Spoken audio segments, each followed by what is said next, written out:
Artemis II is the most dangerous mission NASA has attempted in over half a century. Unlike the International Space Station, which orbits just 250 miles above us, the Artemis II crew will be 230,000 miles away. If a major system fails, there is no safe haven and no backup vehicle. Space is unforgiving, and when you're traveling at 25,000 miles per hour, going wrong can happen in milliseconds. Here is the straightforward breakdown of the fail states and the emergency protocols for humanity's return to the deep. The launch, 0 to 120 seconds. The most violent phase of the mission is the first 2 minutes. The Space Launch System, SLS, is packed with over 2 million pounds of explosive propellant. If the flight computer detects a deviation in the solid rocket boosters or a catastrophic engine failure in the core stage, the Launch Abort System, LAS, is triggered. The LAS is a solid-fuel rocket motor sitting on top of the Orion capsule. In an emergency, it fires with 400,000 pounds of thrust, enough to pull the crew away from a failing SLS rocket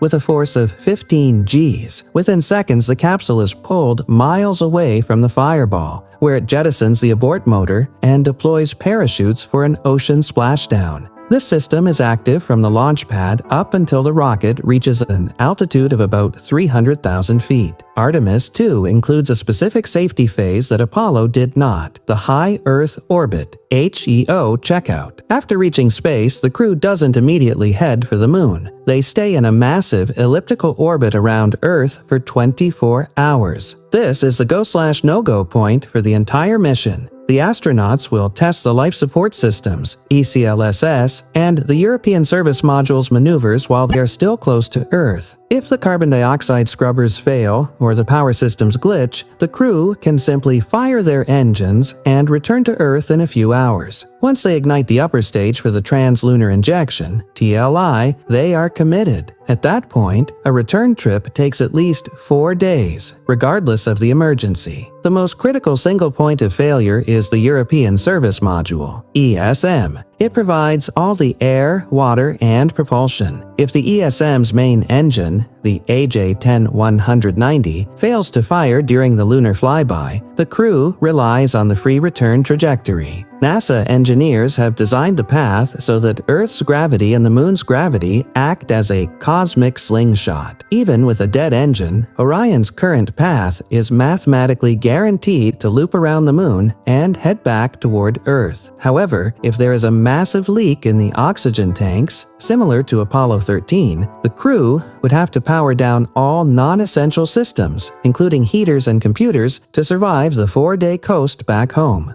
Orion's digital systems are more efficient than Apollo's, but they're also more vulnerable to radiation, which is why the ship has 3 redundant flight computers: re-entry, Mach 32, and the heat shield. The final fail state occurs during re-entry. Orion will hit the atmosphere at 25,000 miles per hour. The friction creates a sheath of plasma around the ship at 5,000 degrees Fahrenheit. During the uncrewed Artemis Worst test, NASA noticed that the AVCOAT heat shield charred and chipped away in a way that wasn't predicted by their computer models. If the heat shield delaminates or loses too much material during Artemis II, the structural integrity of the capsule would be compromised, leading to a catastrophic breach. To mitigate this, Orion uses a skip re-entry maneuver. It dips into the atmosphere to slow down, skips back out into space to cool off, and then enters a second time. This reduces the heat load and the G-forces on the crew.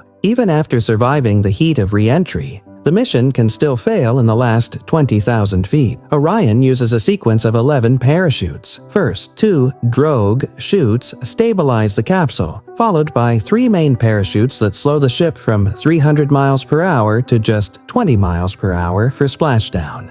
While Orion is designed to land safely with only 2 of its 3 main parachutes, a failure of 2 or more would result in a high-impact splashdown that the crew likely wouldn't survive. Conclusion: every phase of Artemis II has a fail-safe, but the margin for error in deep space is almost zero. NASA isn't launching Artemis II because it is perfectly safe. They are launching it to find the limits of the hardware. Success means moving one step closer to Mars. Failure means a total reassessment of our future in the stars.